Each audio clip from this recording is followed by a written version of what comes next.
We are here in Pioneer Park in Southampton on beautiful Lake Huron, as you can see in the background. And we are here with author Bob Johnston, who is just launching his, dare I say, a historical novel, Bob? Your first historical novel? Historical fiction, yes, Sandy. Like a River Flows. So, Bob, is this your first historical novel? It's my first novel. I've written 3 previous books, but they have more to do with family life and counseling. This is the first attempt at fiction, much less historical fiction. And what inspired you to write the book? Well, speaking of beautiful weather behind me and water and storms and seas, 2 things inspired me. The primary one was Hurricane Hazel, which, as you may remember, at least reading about, was back in 1954. And I wanted to write a work of fiction about Hurricane Hazel.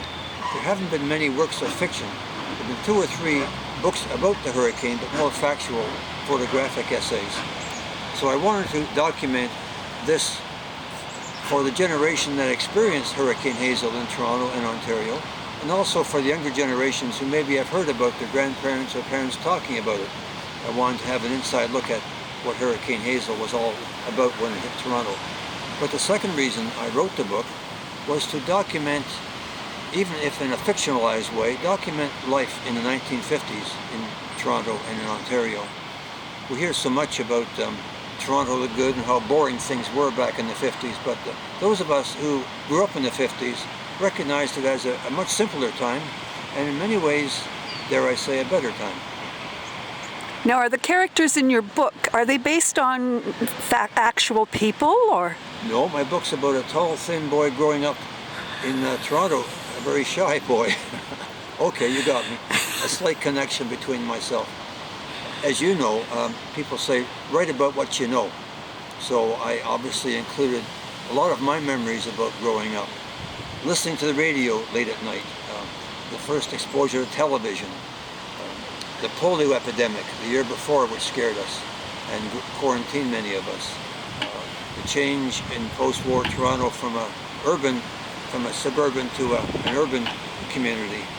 And then, of course, discovery of rock and roll, which was one of my biggest memories of the era. And what brought about the title, Like a River Flows? Well, the title was based on a poem I read by John O'Donoghue. And the poem, a poem about a river flowing. A river doesn't know where it's going, and it's surprised by its own unfolding, as the poet John O'Donoghue said.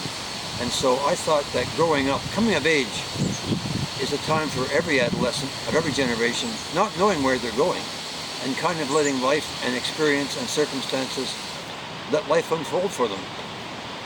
Now, with this being the launch of your book, Bob, how does one go about getting a copy?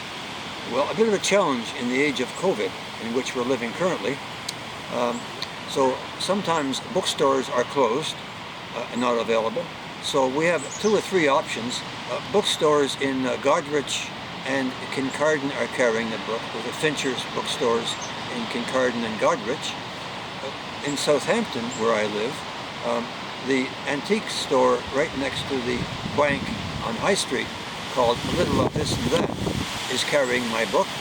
And then, last but not least, people can order my book directly from me, the author, just by email me at my email address, which I should give right now, which is longrun, LONGRUN, all one word, lowercase, longrun61@hotmail.com. And then I can mail them the book if they're not living locally. I can hand deliver the book to them, or they can come pick it up at my home. Autographed, of course. And I should mention, in previous response to your previous question about connection between fiction and Bob here, the term long run is because I used to be a long distance runner, much like Charlie in the book. And Bob, I know most people in Southampton know about Hurricane Hazel because we had a major train disaster here during Hurricane Hazel in 1954, and I understand that part of your proceeds from the sale of your book are going to go to restore that historic site? Yes, I have been the chaplain or the padre of the rail trail, a volunteer position for the last 14 years. And every year we gather to commemorate the tragic events of October 15, when the overnight train 139 from Palmerston hit a culvert right outside Southampton, and the engine overturned, killing two men who were in the engine. Gordon McCallum and Stuart Nicholson from Palmerston were both killed in the accident. The Hurricane Hazel had washed out underneath the culvert, so that the rail bed had given away, and the train had no idea that the rail bed had given away. And so the weight of the train caused the engine to topple over, and the two men were killed.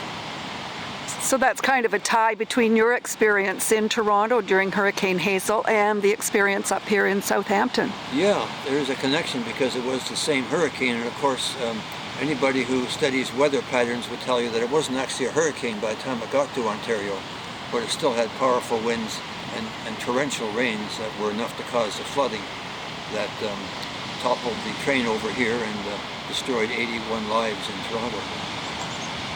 Thanks, Bob. Well, we wish you much success with your first historical novel, Like a River Flows. And from first-hand experience, I have read the book. It is excellent. And I do like the way you've woven the characters together. Thank you very much for this time, Sandy.